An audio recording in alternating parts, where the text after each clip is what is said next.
नमस्कार दोस्तों, मैं डॉक्टर विक्रम शर्मा और आज का हमारा सवाल है जो कि कई बार पेशेंट के द्वारा पूछा जाता है।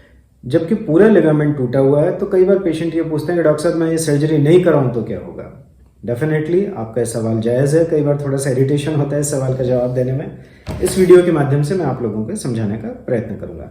तो दोस्तों, जब एंटी क्रूशिएट लिगामेंट आपके घुटने का टूटा है, पूरा टूटा है, नियर कंप्लीट टियर है, तो ये वो लिगामेंट होता है। मतलब ये आप देख सकते हैं बीच का जो लिगामेंट होता है, जब भी ट्विस्टिंग हुई ये लिगामेंट सबसे पहले टूटता है। इस लिगामेंट को टूटने का इफेक्ट ये होगा कि आपके जोड़ का स्थिरता एक किस्म से खत्म हो जाएगा।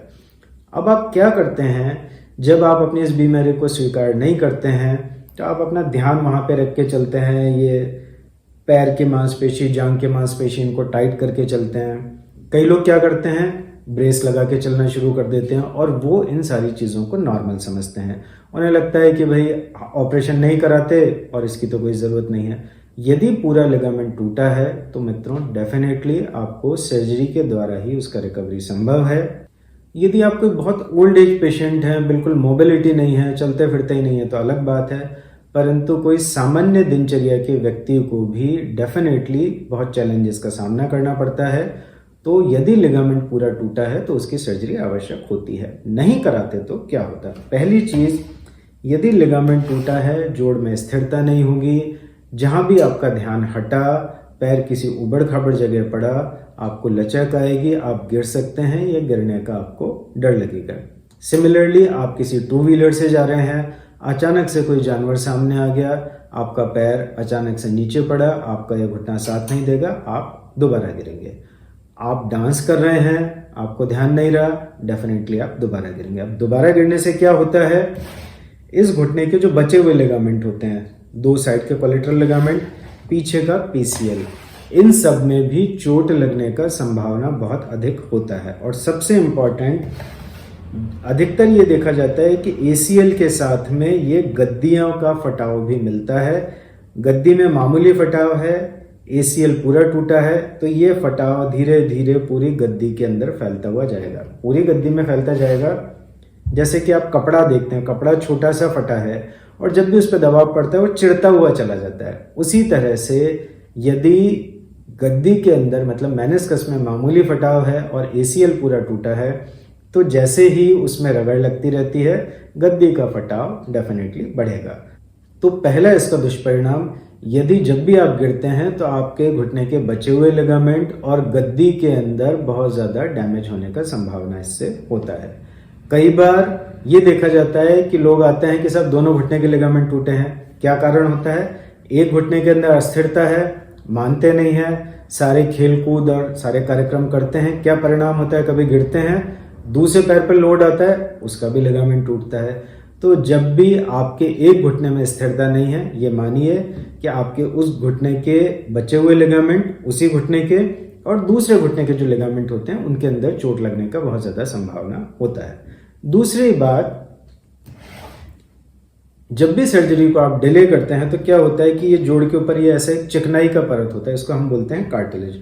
दोस्तों, ये कार्टिलेज एक तरह से जोड़ को स्मूथ मूवमेंट के लिए आवश्यक होता है। और जब भी लिगामेंट का चोट है तो इसमें क्या होता है कि ये ऐसा रगड़ लगता रहेगा, क्योंकि जोड़ में स्थिरता नहीं है तो उसमें इस किस्म का घर्षण बना रहता है, उसके ऊपर रगड़ लगती रहती है। क्या परिणाम होता है कि यंग एज में ही ओल्ड एज वाले चेंजेस हमारे जॉइंट में आने लगते हैं। अब जब भी हम लिगामेंट का सर्जरी करते हैं तो जोड़ को हमने स्थिर कर दिया, तो ये घिसावट आगे बढ़ना एक किस्म से सामान्य हो सकती है, परंतु जो कार्टिलेज का घिसावट हो चुका है उसको हम रिवर्स नहीं कर सकते, हम समय में उल्टा नहीं जा सकते हैं। तो दूसरा दुष्परिणाम इसका ये होता है कि जब भी हम बहुत लंबा इस चीज़ को खींचते हैं तो जोड़ के अंदर जब ओल्ड एज वाले चेंजेस आने लग जाते हैं तो उसको कई बार रिवर्स नहीं किया जा सकता है।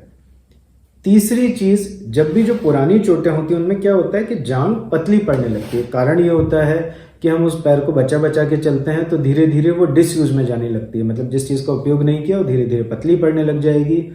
तो पुराने जो केसेस होते हैं, क्रोनिक केसेस होते हैं, उसमें रिकवरी में कई बार काफी दिक्कत का सामना करना पड़ता है, क्योंकि मांसपेशियां इतनी कमजोर होती हैं कि सर्जरी के बाद उनको ताकत देने के लिए बहुत ज्यादा एक्स्ट्रा एफर्ट अपने को करना पड़ता है।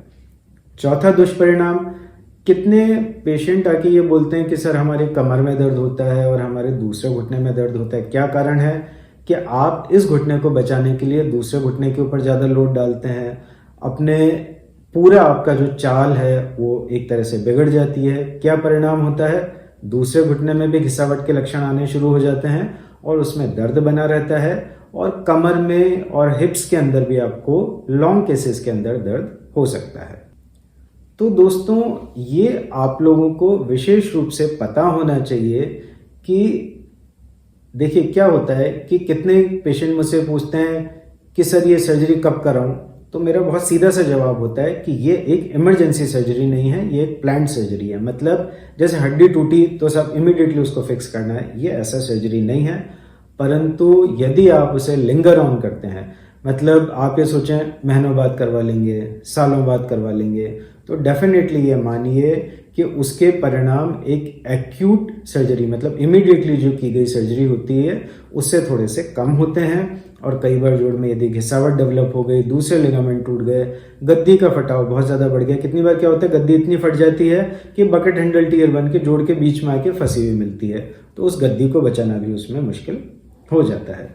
तो दोस्तों, यदि आपके घुटने में पूरा लिगामेंट का चोट है, मतलब लिगामेंट पूरी तरह से टूटा हुआ है और आप अपनी परिस्थितियों के अनुसार मैनेज कर सकते हैं, तो आपको अर्लीस्ट सर्जरी उसका करवाना चाहिए। यदि कोई बहुत ही विषम परिस्थिति है, कई बार ये होता है कि पारिवारिक मेरे बहुत ही इंपॉर्टेंट एग्जाम सामने है या घर में कोई शादी है, तो दोस्तों मैं समझता हूँ ये एक सोशल जिम्मेदारी भी अपने को निभानी होती है। तो वो केस में उसका मार्ग सिर्फ ये होता है कि आप शॉर्ट नी ब्रेस हिंज बांध के ये जो एक विंडो पीरियड है उसमें वो समय निकालें और बहुत ज़्यादा अपने घुटने का ध्यान रखें। यदि आप बिना ब्रेस के चलेंगे तो आपको गिरने का संभावना रहता है, पर ये विशेष रूप से ध्यान रहे ये ब्रेस सिर्फ एक टाइम बीइंग, ये एक जुगाड़ है कुछ समय के लिए उस घुटने को सपोर्ट देने के लिए, जिससे आप बार बार नहीं गिरें, परंतु ये उसका कहीं से भी इलाज नहीं है। तो जब भी ऐसी कोई बहुत विषम परिस्थिति निकल जाती है तो अर्लीस्ट केस में आपको अपने घुटने के लिगामेंट का सर्जरी कराया जाना चाहिए। तो दोस्तों, मैं उम्मीद करता हूं कि इस वीडियो के माध्यम से ये जो इम्पोर्टेंट सवाल है कि मैं सर्जरी नहीं कराऊं तो क्या होगा, डॉक्टर साहब मैं 2 साल बाद करा लूं तो क्या होगा, मैं इसको कितना लंबा खींच सकता हूं, इस तरह के सवालों का जवाब मैं आपको दे पाया हूं। और मैं आपको दोबारा समझाता हूं, ये प्लान्ड सर्जरी है, परंतु फिर भी इसको बहुत लंबा अपने को नहीं खींचना चाहिए, वरना इसके दुष्परिणाम होते हैं और जोड़ में कुछ परमानेंट डैमेजेस होने की गुंजाइश होती है। तो दोस्तों, इस वीडियो का देखने का धन्यवाद। आपके मन में फिर भी कोई सवाल है तो आप इस वीडियो के कमेंट बॉक्स में डाल सकते हैं, और साथ ही आप लोगों को ये भी जानना चाहिए कि जो हमारी व्हाट्सएप हेल्पलाइन है 9587077444, उस पर आप अपना MRI भेज के हमारी टीम के माध्यम से निःशुल्क मार्गदर्शन प्राप्त कर सकते हैं।